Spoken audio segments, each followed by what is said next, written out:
G'day guys, Dave here from Bam Bam Music. Today I'm going to go through 5 tips to help the tuning stability on your guitar. Alrighty, tip number 1. Once you've got all your fresh strings on your guitar, so brand new strings on there, give a bit of a stretch on each string. Just go through, give them all a bit of a light stretch. Might want to do it maybe 3 or even 4 times, tuning up in between each, and that'll actually stretch your strings in so that as you're playing they won't just keep going out and out of tune. I've heard a lot of guys say, oh, you just play it for an hour or so and eventually they'll hold their tune, but there's no point in wasting your time doing that. They just need, when strings are fresh, they just need a little bit of a stretch just to wear them in, and then they'll hold tune for quite a while after that. So that's my tip number 1. Alrighty, tip number 2.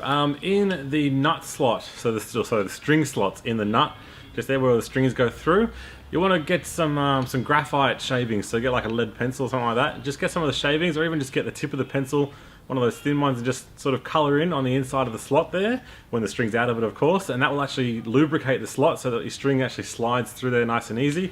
So when you're doing string bends, or any time the string is slightly going through that slot, it won't get caught. And so for example, let's say your strings are getting caught in your nut slot and you do a big bend on that string.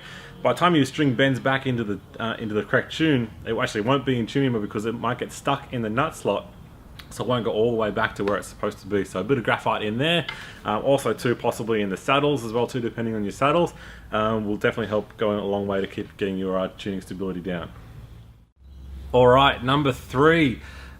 This one is a pretty important one. I don't know if you can see it in the video there, but when you wind your strings onto the machine head, it's always a good idea not to put too many winds, but also not to put too little amount of winds. So you can, I don't know if you can see in the video there, but on this guitar here we have about 3 winds, 3 to 4 depending on how thin the string is. For the thicker strings it's about 3 winds. For the thinner strings you can fit 4 to 5 winds, especially on the higher pitch, on the higher pitched strings, the thinner strings. The reason why you don't want to have too many winds on there is the string has a lot of room then to slip on itself, and it can actually slip out of tune. Too little amount of winds and that can actually start slipping off the machine head itself.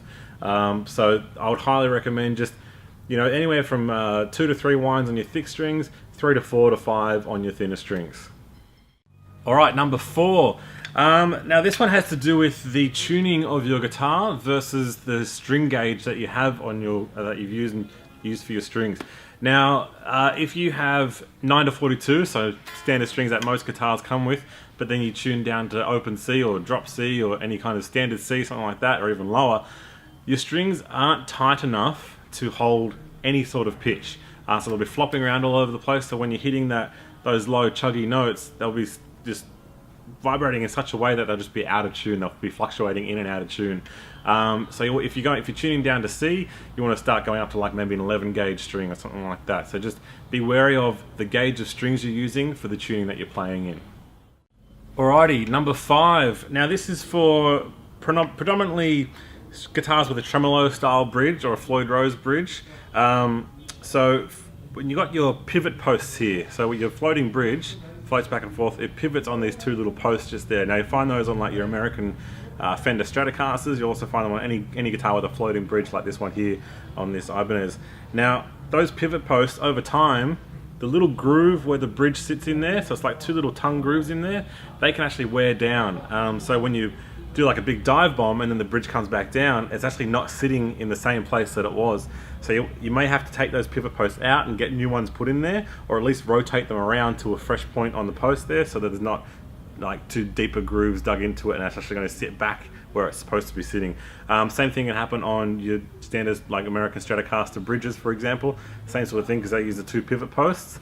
Some of the Mexican guitars they have 6 screws that go in their bridge. They're a little bit easier, but you want to make sure they're not tightened down too far, because then the bridge actually doesn't sit in the right position. But this is mainly for the pivot posts. Make sure they're not worn out, and that should help you with your bridge going back into the proper position. Alrighty, so that's been 5 points to help your tuning stability. If you have any comments, or if you have any suggestions of your own that you've come across in the years to help keep your guitar in tune, then let us know in the comments. But until next time, cheers guys, have a good one.